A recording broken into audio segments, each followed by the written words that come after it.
Good evening, late afternoon. So here I am riding about an hour from my house at a place known as the Old Quaker Graveyard in Camden, South Carolina.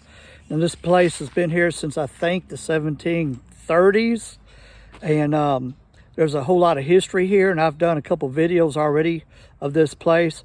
But there's one tombstone I'm particularly interested in, not just for the fact that it's a tombstone, but for the man involved.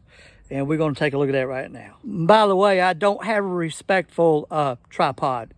A piece of it broke off while I was riding my motorcycle, and I just have to get a whole new one, and I just haven't done it yet. So I have a little handheld tripod, and I'm hoping it doesn't shake too much that y'all can't hardly stand it. But right behind me, see if I can get this right. Right there, okay? That is George Rogers Clark Todd. And I'm gonna see if we can get a little closer here. George Rogers Clark Todd was Abraham Lincoln's brother-in-law. This would be Abraham Lincoln's wife's brother.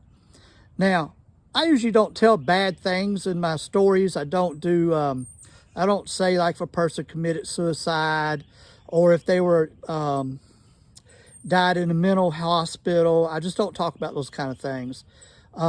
But I'm going to talk about this one. This guy's wife. Now, again, this is Abraham Lincoln's brother-in-law. This guy's wife sued him for divorce for cruelty. Now, you just got to think back. He was born in 1825. He died in 1900.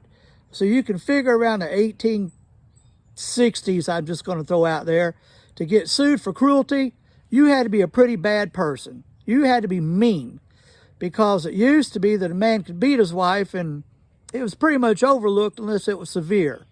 Had to keep the wife in her place, that kind of thing. Or everybody knows the guy's a drunk and she deserves it for marrying such a fool. But anyway, she won the case. She got divorced. And I've heard from other sources, it seemed like it was workers or soldiers, because he was a Confederate soldier surgeon. He was a surgeon. So he had people work for him, and they complained that he was mean too. This guy was meaner than a snake. Now, as he got older, he might have mellowed out. I don't know. I would certainly hope so. So I'm bringing you this as his tombstone. Camden, South Carolina. Not sure how he was buried here. Maybe Miss Martha Lyles, who was his second wife, I assume. Maybe her people were from here.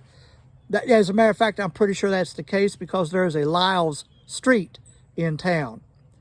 Because they lived in the upstate, but somehow him and her are buried here.